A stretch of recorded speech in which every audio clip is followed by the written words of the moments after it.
Hi, I'm Sam Spinrad, also known as the Dipsea Statistician, 6 days before the 114th Dipsea. And with me today is special guest who ran her first Dipsea last year. And she's going to start by making her first public Dipsea predictions, and then I will make mine. So go ahead, Nava. I think first place will be Audrey McLean, and second, Chris Lundy, and third, Clara Peterson. So all female top three predictions from Nava. And now here we go with my top 10. I'm going to start with number 10. So this year I pick Buzz Burrell to finish 10th place. He is 73. I predict him to get a 1 hour, 14 minute, 45 second actual time with a head start of 24 minutes. That means he'd get a 50:45 clock time. So if he runs the 74 minutes that he did last year and the year before, then I think he'll finish about 10th.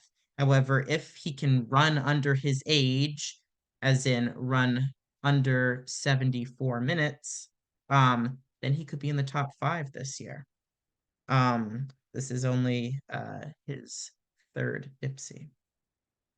For ninth place, I pick Darren Banks, who finished fourth place last year, age 59.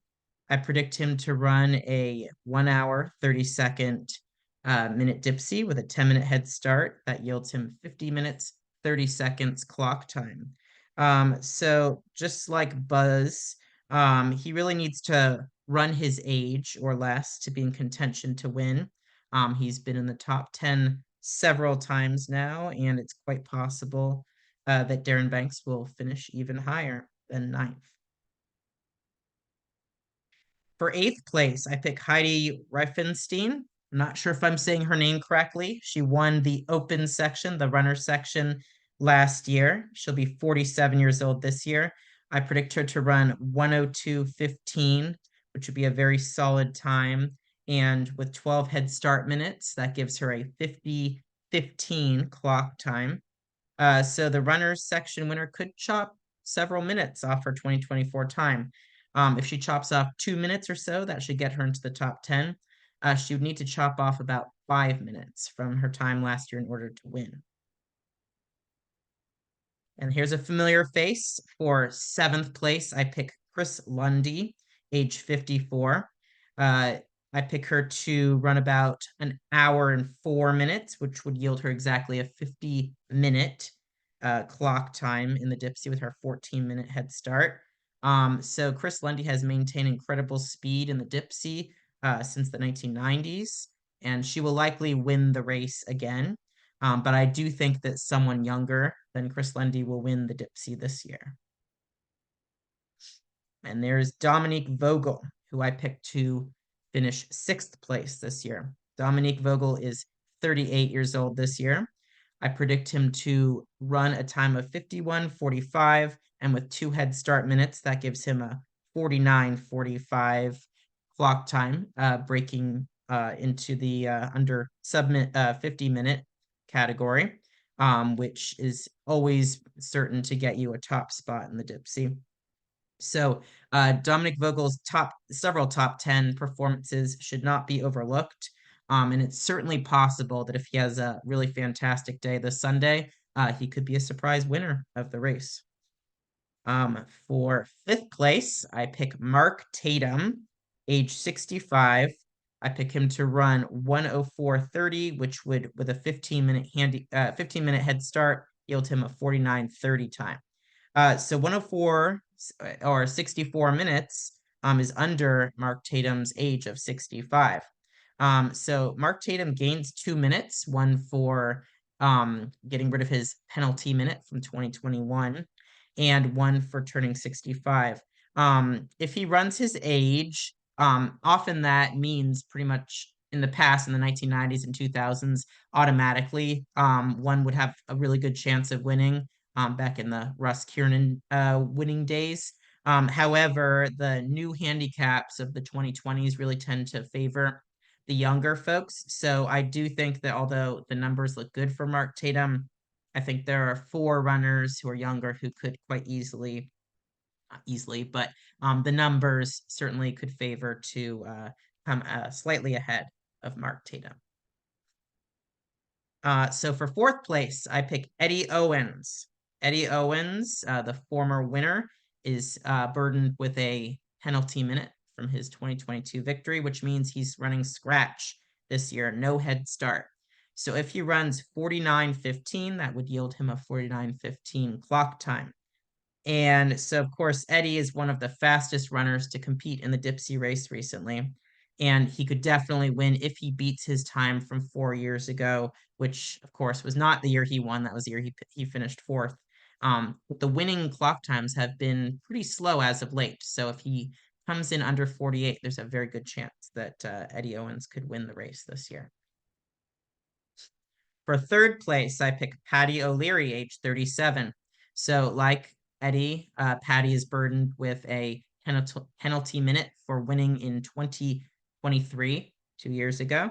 I pick Patty to run 49:45, which would give him a 48:45 clock time with his 1 minute head start, which would be 2 if he didn't have that penalty minute.